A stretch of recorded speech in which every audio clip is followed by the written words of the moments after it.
আপনি প্রচার করে বেড়াচ্ছেন যে 400 হিজরির পূর্বে কোনো হানাফি ছিল না, কোনো মাযহাবি ছিল না, আর ইমামে ইয়াহইয়া ইবনে মাইন রাহিমাহুল্লাহ আলাইহি আপনার 233 হিজরিতে আপনার বলে গিয়ে 233 হিজরিতে বলছেন যে আমার ফিকা হচ্ছে ইমামে আজম আবু হানিফার ফিকা। বলেন একজন মুহাদ্দিসের কথা বিশ্বাস করব নাকি আপনার মতো মূর্খের কথা বিশ্বাস করব? কাকে বিশ্বাস করবেন ভাই? যারা আপনার সোশ্যাল মিডিয়াতে না কোরআন হাদিসের জ্ঞান রয়েছে তারা অপপ্রচার করছে তাদের কথা মানবেন, নাকি ইমামে ইয়াহইয়া ইবনে মাইন রাহিমাহুল্লাহ আলাইহির মতো একজন জগৎ বিখ্যাত মুহাদ্দিসের কথা মানবেন? মুআজ্জাজ মুহতারাম সামিনে কিরাম, আসুন আরেকটি কথা আমি তুলে ধরি। ইমামে সুফিয়ান ইবনে ওয়াইনা রাহমাতুল্লাহি তাআলা আলাইহি ইনি ইন্তেকাল করেছেন 198 হিজরিতে। কত হিজরিতে? 198 হিজরিতে। তিনি কি বলছেন মুআজ্জাজ মুহতারাম সামিনে কিরাম? ইমামে হুমায়দি রাহমাতুল্লাহি তাআলা আলাইহি বর্ণনা করেন, সামিতে ইবনে ওয়াইনা ইয়াকুলু শাইয়ান মা জানানতুহুমা ইউজাইজানি ফা কানা তারাতাল কুফা কিরাতু হামজা ওয়া ফিকহু আবি হানিফা। মুআজ্জাজ মুহতারাম সামিনে কিরাম তিনি বলছেন দুটি বিষয়ে আমি কল্পনা করিনি যে সেগুলো হলো কুফার সেতু পার হতে হবে, তা হামজার কেরাত আর আবু হানিফার ফিকহ। মোহব্বতে বলেন না সুবহানাল্লাহ। 198 হিজরিতেও ইমামে আজম আবু হানিফার ফিকা চলতেছিল, আর আজকে আপনি বলছেন ফিকা 400 হিজরির পরে হয়েছে। মুআজ্জাজ মুহতারাম সামিনে কিরাম, যোগ্য আপনার দেশ বরণ্য সমস্ত উলামায়ে কিরাম মুহাদ্দিসিনে কিরামের নিকটে আপনার কোনো হাইসিয়াত নেই। বোঝা গেল পূর্ব থেকেই আপনার ফিকে হানিফা, ফিকে হানাফি, ফিকে মাযহাব আপনার ছিল। মুআজ্জাজ মুহতারাম সামিনে কিরাম, উলুল আমর শব্দের অর্থ ইমামে জাসসাস রাহমাতুল্লাহি তাআলা আলাইহি উসুলে জাসসাসের মধ্যে আরো অন্যান্য মুহাদ্দিসিনে কিরাম বলছেন উলুল আমরে আই উলুল ফিকহে, অর্থাৎ আল্লাহ রাব্বুল আলামিন বলছেন তোমরা আল্লাহ রাব্বুল আলামিনের অনুগত করো, রাসূলে কায়নাতের অনুগত করো, আর তোমাদের মধ্যে যারা জ্ঞানী ব্যক্তি ফিকা শাস্ত্রে জ্ঞান রয়েছে তাদের অনুসরণ করো। বেশক বেশক। মুআজ্জাজ মুহতারাম সামিনে কিরাম, তাহলে এই ফিকা শাস্ত্রের জ্ঞান আমরা পাবো কোথায়? আল্লাহ রাব্বুল আলামিন বলছেন তাদেরকে অনুগত করো। অপর আয়াতে আল্লাহ রাব্বুল আলামিন বলছেন ওয়া মা আতাকুমুর রাসূলু ফাখুযুহু ওয়া মা নাহাকুম আনহু ফান্তাহু। আমার রাসূল যেটা তোমাদেরকে দিয়েছেন সেটা গ্রহণ করো, আমার রাসূল যেটা তোমাদেরকে দিয়েছেন সেটা গ্রহণ করো, আর যেই জিনিস থেকে আমার রাসূল তোমাদেরকে বারণ করেছেন সেই জিনিস থেকে তোমরা বিরত থাকো। সুবহান। মুআজ্জাজ মুহতারাম সামিনে কিরাম, এই আয়াত থেকে আমরা জানতে কি পারলাম? এক শ্রেণীর মানুষ বলবে যা চাও আল্লাহ রাব্বুল আলামিনের কাছে চাও, রাসূল করিম সাল্লাল্লাহু আলাইহি ওয়াসাল্লামের কাছে চাইতে গেলে শিরক হবে, তুমি মুসলমানই থাকবে না। বলে কি বলে না বাপ? বলে। আমার প্রশ্ন হলো, আমার রাসূল করিম সাল্লাল্লাহু আলাইহি ওয়াসাল্লামের কাছে চাইতে গেলে যদি শিরক হয়ে সেই ব্যক্তি মুসলমান না হয়, আল্লাহ রাব্বুল আলামিন পবিত্র কোরআনে বলছেন ওয়া মা আতাকুমুর রাসূলু ফাখুযুহু, আমার রাসূল যেটা দিয়েছেন তোমরা সেটা গ্রহণ করো, ওয়া মা নাহাকুম আনহু ফান্তাহু, যেই জিনিস থেকে বারণ করেছে সেই জিনিস থেকে বিরত থাকো। এবারে নিজেকে নিজে প্রশ্ন করো, মাওলা আমার হুজুর তো আমাদেরকে শিক্ষা দিয়েছেন রাসূলের কাছে চাওয়া যাবে না, রাসূলের কাছে চাইতে গেলে শিরক হবে, মাওলা আবার আপনি বলছেন আমার রাসূল যেটা দিয়েছে সেটা গ্রহণ করো, মাওলা আপনি কি দিতে পারবেন না? তারা অভিযোগ করে কি করে না? আল্লাহ যখন দিতে পারবে তখন আমি রাসূলের কাছে চাইতে কেন যাব? হে মুআজ্জাজ মুহতারাম সামিনে কিরাম, আসো না আমার পবিত্র কোরআন কি বলে? আমার কোরআন বলছেন ইয যালামু আনফুসাকুম জাউকা, যখন তোমরা তোমার নিজের নফসের প্রতি, নিজের আত্মার প্রতি জুলুম করে ফেলবে, জাউকা তোমরা আমার হাবিবের নিকটে চলে যাও। মহব্বতে বলে না সুবহানাল্লাহ। সুবহানাল্লাহ। নিজের আত্মার প্রতি জুলুম করে ফেলবে, যাবে কোথায়? আমার রাসূলের কাছে চলে যাও। এই আয়াতের ব্যাখ্যা করতে গিয়ে আল্লামা ইবনে কাসির রাহমাতুল্লাহি তাআলা আলাইহি, এখানে একটা কথা বলবো, আজ আমাদেরকে কিছু ব্যক্তি অপবাদ দেয় সুন্নি আলিমরা নাকি অন্যান্য আলিমদেরকে শুধু গালিগালাজ করে, তাদেরকে শুধু কাফেরের ফতোয়া দেয়। কিসের জন্য? মতের মেল না থাকার কারণে। তাদেরকে বলবেন ভাই বলেন তো আল্লামা ইবনে কাসির রাহমাহুল্লাহ আলাইহি কাদের? তখন তারা গর্ব করে বলবেন এমন একজন মুফাসসির তিনি আহলে হাদিস ঘরে জন্ম নিয়েছেন। আলহামদুলিল্লাহ, ভালো কথা। কিন্তু আমরা সুন্নি উলামায়ে কেরাম আল্লামা ইবনে কাসির রাহমাহুল্লাহ আলাইহির নাম যখন আমরা উচ্চারণ করি, প্রথমে আল্লামা বলি, শেষে রাহমাতুল্লাহি তাআলা আলাইহি বলি, আল্লাহ তার প্রতি রহম করো। তাহলে আমরা গালি কোথায় দিলাম ভাই? তবে শোনেন, আমরা ততক্ষণ পর্যন্ত কাউরির প্রতি আঙ্গুল তুলি না যতক্ষণ পর্যন্ত সে ইসলাম বিরোধী কথা না বলে, যদি ইসলাম বিরোধী কথা না বলে, সেই যেই ঘরানার হোক না কেন, আমরা তাকে মাথার তাজ মনে করে থাকি। আর যখন আমার রাসূলের বিরুদ্ধে, কোরআনের বিরুদ্ধে কথা বলে, তখনই আমরা প্রতিবাদ করি। আল্লামা ইবনে কাসির রাহমাতুল্লাহি তাআলা আলাইহি এই আয়াতের ব্যাখ্যা করতে গিয়ে বলছেন, হযরত আলী শের খোদা মাওলা আলী রাদিয়াল্লাহু তাআলা আনহু থেকে বর্ণিত এক গ্রাম্য ব্যক্তি রাসূল করিম সাল্লাল্লাহু আলাইহি ওয়াসাল্লামের রওজা মুবারকের নিকটে আসলেন। আর আসার পরে আরজ করছেন, হে রব্বুল আলামিন, আল্লাহ রব্বুল আলামিন, ইয়া রাসূলুল্লাহ, ইয়া হাবিবাল্লাহ, আল্লাহ রব্বুল আলামিন পবিত্র কোরআনে ওয়াদা করেছেন, ইযলামু আনফুসাকুম জাউকা, যখন কেউ তোমরা নফসের প্রতি, আত্মার প্রতি জুলুম করে ফেলবে, জাউকা, তোমরা আমার হাবিবের নিকটে চলে যাও। ইয়া রাসূলুল্লাহ, ইয়া হাবিবাল্লাহ, আজকে আমি আপনার দরবারে চলে এসেছি, নবী গো, আমার গুনাহ খাতাকে মাফ করিয়ে দিন। ইয়া রাসূলুল্লাহ, ইয়া হাবিবাল্লাহ, আমি ভুল করে ফেলেছি, আল্লাহ রাব্বুল আলামিনের কাছে আমাকে ক্ষমা করিয়ে দিন। মুআজ্জাজ মুহতারাম সামিনে কিরাম, হযরত আলী শের খোদা মাওলা আলী বলেন, ওই গ্রাম্য ব্যক্তি আমার রাসূল করিম সাল্লাল্লাহু আলাইহি ওয়াসাল্লামের দরবারে এসে দোয়া করছে। আর আমি সেই ব্যক্তিকে দেখছি, যখন সেই ব্যক্তি ওখান থেকে যখন পুনরায় ফিরে আসে, আমার রাসূল করিম সাল্লাল্লাহু আলাইহি ওয়াসাল্লামের রওজা মুবারক থেকে আওয়াজ আসে, কাদ গুফিরা লাক, এই আরবি, যাও, তোমার গুনাহ খাতাকে মাফ করে দেওয়া হয়েছে। মুআজ্জাজ মুহতারাম সামিনে কিরাম, আরে 1450 বছর আগে, 1300 বছর আগে সাহাবায়ে কিরাম আমার নবী মুস্তাফার রওজা মুবারকের কাছে গিয়ে আমার নবী মুস্তাফাকে ওসিলা বানিয়ে আল্লাহর নিকটে চাইছে। আর 2025 সালে এসে তুমি ইসলামকে বেশি শিখে নিয়েছো। মুআজ্জাজ মুহতারাম সামিনে কিরাম, আমার রাসূল করিম সাল্লাল্লাহু আলাইহি ওয়াসাল্লাম বলেন, ওয়া আলাইকুম বিসুন্নতি ওয়া সুন্নাতিল খুলাফায়ে রাশিদিন, তোমরা আমার সুন্নাতকে আঁকড়ে ধরো আর আমার খুলাফায়ে রাশিদিনের সুন্নাতকে আঁকড়ে ধরো। তো আমরা আমার রাসূলের কালমা পড়েছি, আমার রাসূল সাল্লাল্লাহু আলাইহি ওয়াসাল্লাম যে সাহাবায়ে কিরামকে অনুকরণের কথা বলেছেন, আমরা সেই সমস্ত সাহাবায়ে কিরামকে আমরা অবশ্যই মান্য করি। মুআজ্জাজ মুহতারাম সামিনে কিরাম, এবার আমাদের মধ্যে এমনও ব্যক্তি রয়েছে, যখন আমরা এক অপরের সঙ্গে যখন আমরা কোরআন হাদিসের আলোচনা করি, তখন তারা এক শ্রেণীর মানুষ বলে কি, মাযহাব কেন মানতে যাব, আর মাযহাব বা কেনই মানবো। মুআজ্জাজ মুহতারাম সামিনে কিরাম, একটা কথা খুব গভীর মনোযোগ দিয়ে শুনবেন বাপ আমার। আলহামদুলিল্লাহ, আমি শুধু নামাজের 2টি মাসলা নিয়ে আলোচনা করব। আর ফিকে হানাফি মাসলার ক্ষেত্রে কত সতর্ক, কতটা হাদিসের প্রতি আমল করে, আলহামদুলিল্লাহ আপনারা বুঝতে পারবেন। গতকাল আপনারা অবশ্যই বুঝতে পেরেছেন যে হানাফি মাযহাবে কত হাদিসের, তাই একটা মাসালায় কত হাদিসকে ফলো করে। গতকালকে বুঝতে পেরেছেন কি পারেননি? ইনশাআল্লাহ আজকেও বুঝতে পারবেন। তাহলে আমি সর্বপ্রথম বলে যাই, মাযহাব আসলো কোথা থেকে। সর্বপ্রথমে আমি বলি, আমাদের ইমামে আজম আবু হানিফা, আমাদের ইমামে আজম আবু হানিফা রাহিমাহুল্লাহ আলাইহি একটি কিতাব, যেই কিতাবের নাম হচ্ছে কিতাবুল ইলাল, লেখকের নাম হচ্ছে আলী ইবনুল মাদানী রাহমাতুল্লাহি তাআলা আলাইহি। মহব্বতে বলেন না সুবহানাল্লাহ। সংক্ষেপে আপনাদেরকে বলি, আলী ইবনুল মাদানী রাহিমাহুল্লাহ আলাইহি কে, এই কথা জানার আগে আমাদেরকে জানতাম আমরা ইমামে বুখারীর নাম শুনেছি কি শুনেনি? কথা বলেন। শুনেছি। প্রত্যেকটা ব্যক্তি, সে শিক্ষিত হোক বা অশিক্ষিত হোক, সে আপনার রিক্সা চালক হোক কিংবা আপনার প্রিন্সিপাল হোক, সবারই মুখে মুখে ইমামে বুখারীর নাম আছে না নেই? কথা বলেন। ইমামে বুখারীর নাম আমরা শুনেছি। ইমামে বুখারী রাহিমাহুল্লাহ আলাইহির জীবনী লিখতে গিয়ে ইমামে জাহাবী রাহমাতুল্লাহি তাআলা আলাইহি তাজকিরাতুল হুফাজের মধ্যে বলছেন, হযরত ইমামে বুখারী বলছেন, আমি বুখারী সমস্ত ইলমি তাজা করাতে গিয়েছি, সমস্ত ইলমের জায়গাতে গিয়েছি, আমি যেখানে গিয়েছি আমার বড় বড় আকাবিরকে দেখেছি, আমি কোথাও আমার হাদিস শাস্ত্রের জ্ঞানে আমি কোথাও মাথা নিচু করিনি, সব জায়গাতে আমি সিনা জোর করে আমি হাদিস নিয়ে বক্তব্য রেখেছি। কিন্তু যেই জায়গাতে আলী ইবনুল মাদানী রয়েছে, আমি সেই জায়গাতে নিজেকে প্রাইমারির ছাত্র মনে করেছি।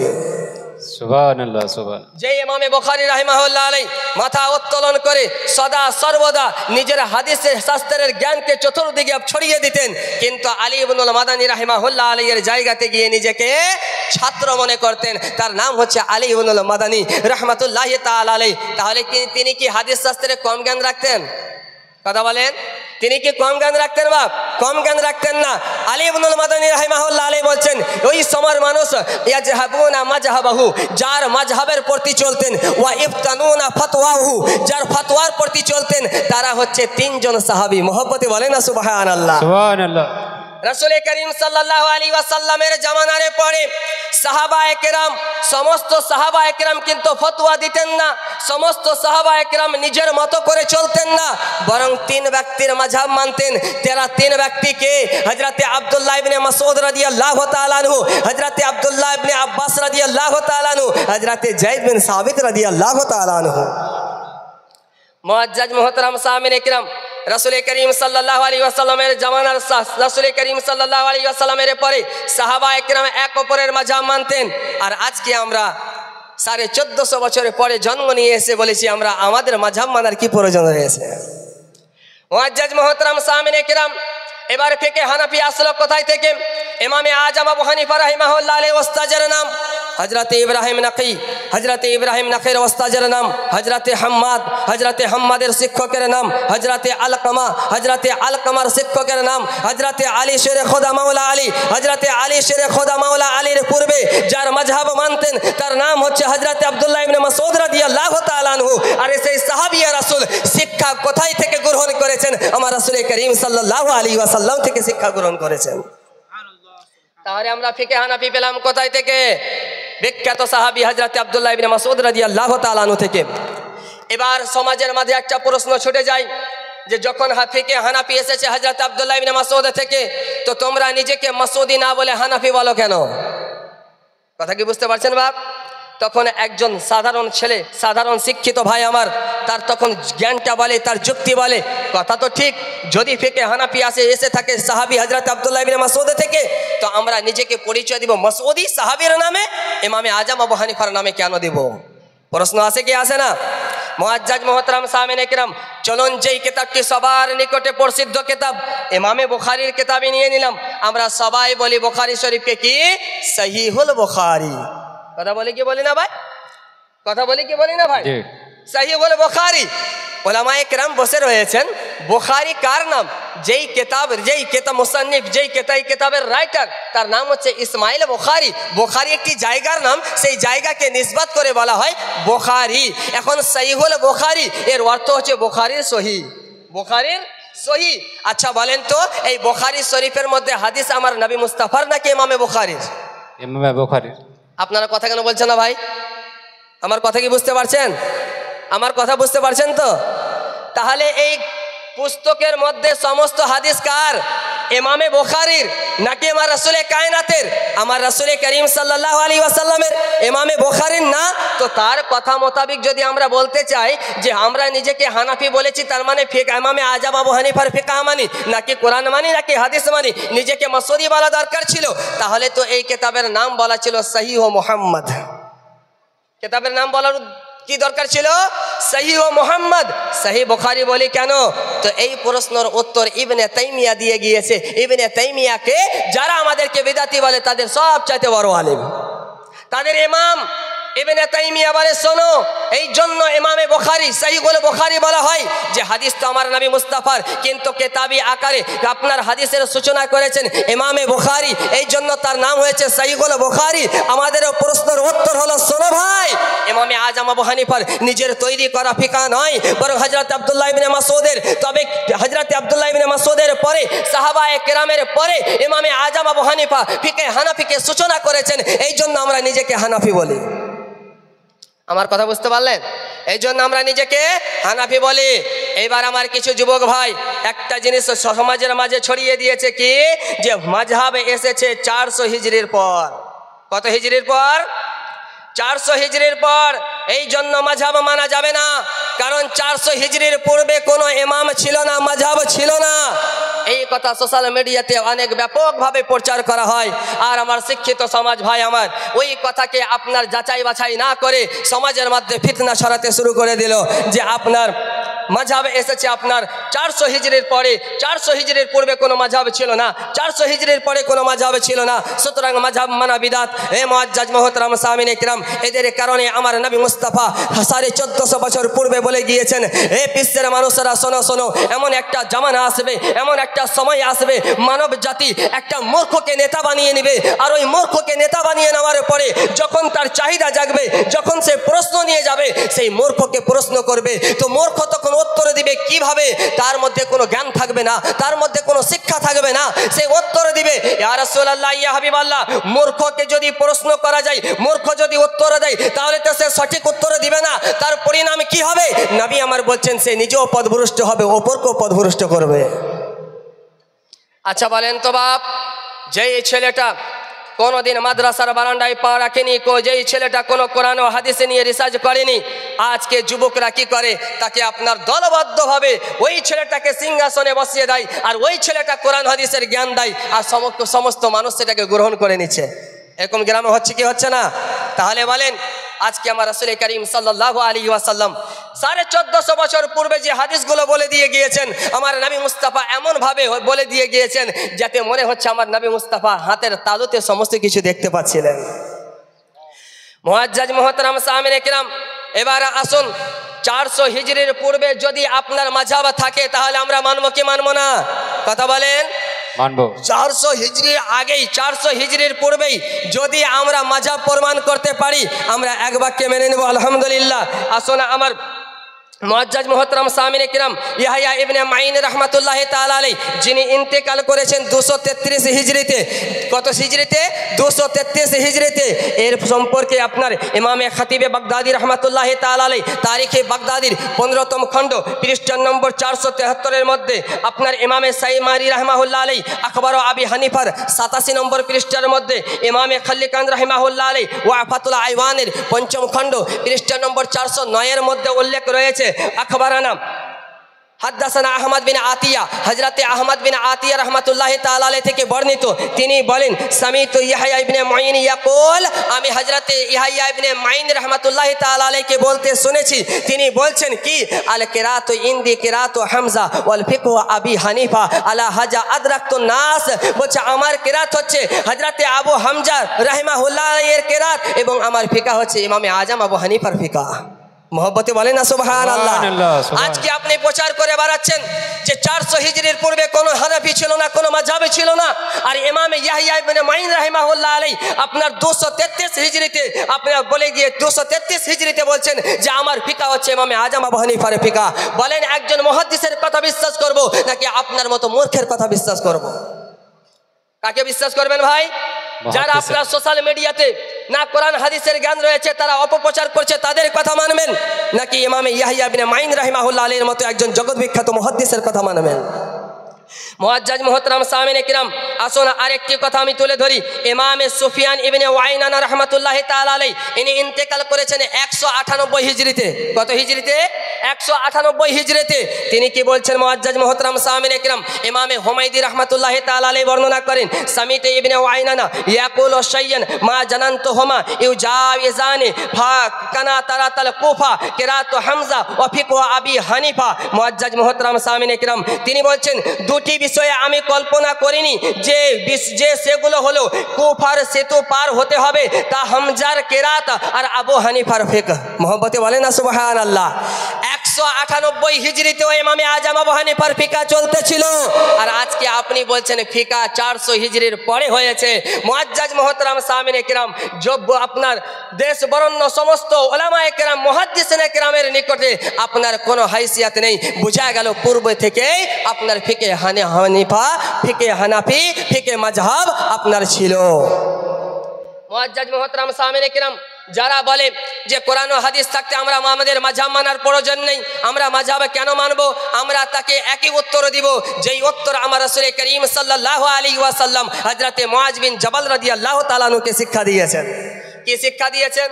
হযরতে মুআজ বিন জাবাল রাদিয়াল্লাহু তাআলা আনহুকে আমার নবী মুস্তাফা ইয়ামান দেশের গভর্নর বানিয়ে পাঠালেন। ইয়ামান দেশের গভর্নর বানিয়ে যখন পাঠাচ্ছেন আমার নবী মুস্তাফা সাল্লাল্লাহু আলাইহি ওয়াসাল্লাম হযরতে মুআজ বিন জাবাল রাদিয়াল্লাহু তাআলা আনহুকে বলছেন, এ মুআজ বিন জাবাল, যখন তুমি ইয়ামানে যাচ্ছ, ইয়ামানবাসী তোমার কাছে আসবে, আসার পরে বলবে কোন মাসালা নিয়ে আসবে, বলো তুমি সেই মাসালার সমাধান কি দিয়ে করবে? মোহব্বতে বলেন না সুবহানাল্লাহ। সুবহানাল্লাহ।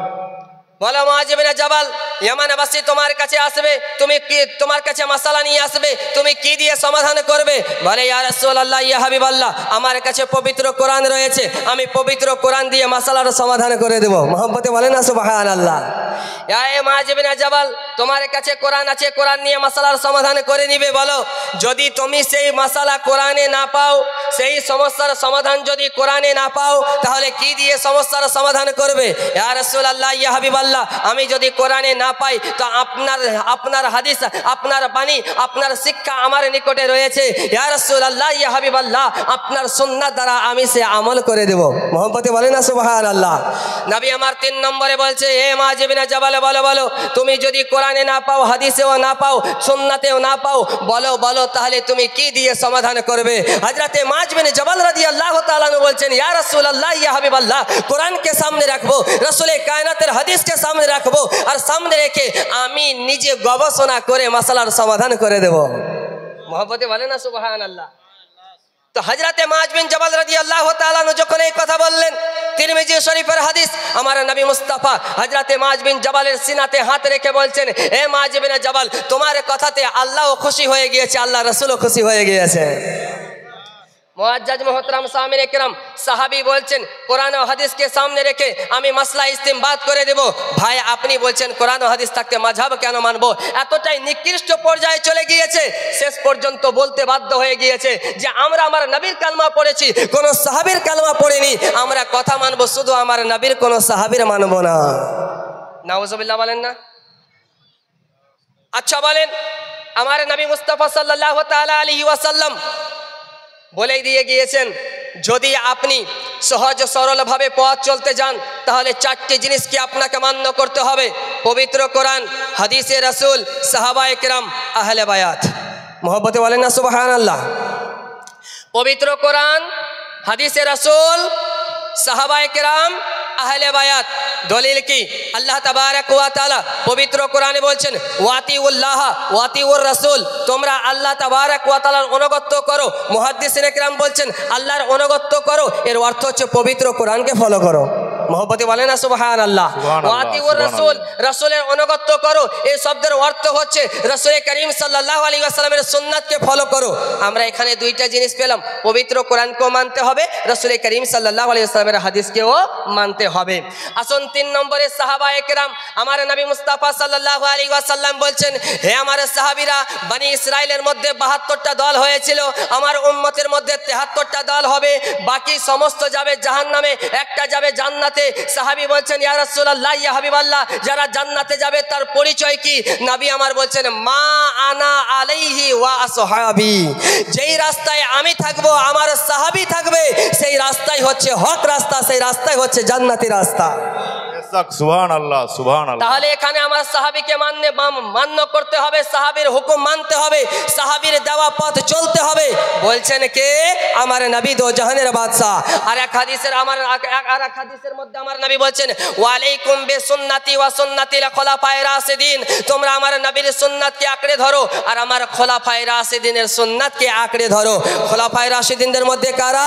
হযরতে আবু বকর সিদ্দিক রাদিয়াল্লাহু তাআলা আনহু, হযরতে উমর ফারুক রাদিয়াল্লাহু তাআলা আনহু, হযরতে উসমান গনি রাদিয়াল্লাহু তাআলা আনহু, হযরতে আলী শের খোদা মাওলা আলী রাদিয়াল্লাহু তাআলা আনহু, হযরতে হাসান রাদিয়াল্লাহু তাআলা আনহু। এই সাহাবীদেরকে মানতে হবে, তার হুকুম মানতে হবে। বলছেন কে? আমার আকা করিম সাল্লাল্লাহু আলাইহি ওয়াসাল্লাম। 4 নম্বরে মানতে হবে কাকে? আহলে বায়াতকে। দলিলে কোথায়? আমার নবী দো জাহানের বাদশা সাল্লাল্লাহু তাআলা আলাইহি ওয়াসাল্লাম বিদায় হজের সময় আমার নবী মুস্তাফা সাহাবীকে বলছেন, হে আমার সাহাবীরা, শোনো শোনো, তোমরা 2টি জিনিসকে আঁকড়ে ধরো, একটা পবিত্র কোরআন, ওয়া ইতরাতু আহলে বাইতি, আর আমার আহলে বায়াতের ভালোবাসা। মহব্বতে বলেন না সুবহানাল্লাহ। তাহলে আমরা কয়টি জিনিস পেলাম ভাই? 4টি জিনিস আমরা পেয়ে গেলাম। দেখেন, এই 4টি জিনিসকে মানার নাম হচ্ছে প্রকৃত মুসলমান।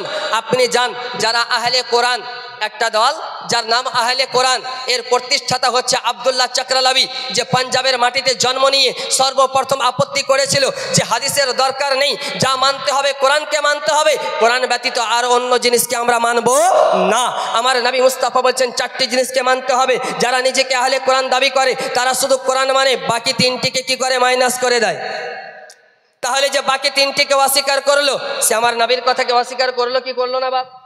আমার নবীর কথা অস্বীকার করলো। এবার আসুন, যারা নিজেকে নাম দেয় গায়র মুকাল্লিদ লা মাযহাবি আহলুল হাদিস, তাদের দাবি হচ্ছে যে আজকে আমরা কি মানবো? আমাদের নিকটে কোরআন ও হাদিসে যথেষ্ট, আমরা না মাযহাব মানতে যাব, না আমরা সাহাবায়ে কেরামের কথা মানতে যাব। এখন যদি কোনো ব্যক্তি বলে না আপনি মনিরুল ইসলাম, আপনি মিথ্যুক, আমরা কখনো দাওয়া করিনি যে আমরা সাহাবায়ে কেরামকে মানি না, তো তাদের নিকটে আমার প্রশ্ন হলো, আপনি খুলে দেখেন ফতওয়ায়ে সানাইয়ার মধ্যে সানাউল্লাহ আমরা তাসরি বলেছে ফাহমে সাহাবা হুজ্জত নেই, সাহাবায়ে কেরামের জ্ঞান, সাহাবায়ে কেরামের জ্ঞান, সাহাবায়ে কেরামের বুঝ আমাদের জন্য দলিল নয়। আপনার কাছে আমার প্রশ্ন রইল, আপনাদের ইমাম এখনো পর্যন্ত আপনারা চুপ কেন রয়েছেন? নাজির হোসেন দেহলভি ফতওয়ায়ে নাজিরিয়ার মধ্যে বলছেন, শোনো হে শোনো, একজন সাহাবিও যদি হয় তবুও সে আমাদের মতো মানুষ, তার কথা আমার মানার প্রয়োজন নেই। আমার প্রশ্ন হলো, আপনারা এখনো পর্যন্ত কেন চুপ রয়েছেন? মুআজ্জাজ মুহতারাম সামিনে কিরাম, স্যার আপনার আব্দুল মাতিন জোনাগাড়ি তার হাদিসের শায়র ওয়া খায়রের মধ্যে সে স্পষ্টভাবে লিপিবদ্ধ করেছেন, दीन मोहम्मदी को छोड़कर दीन उमरी को पकड़ना सख्त कुफ्र है। मोहम्मद सल्लल्लाहु अलैहि वसल्लमेर दिन के बाद दिए उमर রাদিয়াল্লাহু তাআলা আনহুর দিনকে ধরা কখনোই গ্রহণযোগ্য হবে না। মুআজ্জাজ মুহতারাম সামিনে কিরাম, এই কথা যখন আমাদেরকে কানে আসে তখন তো আমরা অবশ্যই বলবো, এই কথাগুলো যখন আপনি বলবেন তখন কি আপনি সাহাবীকে মান্যতা দিলেন না।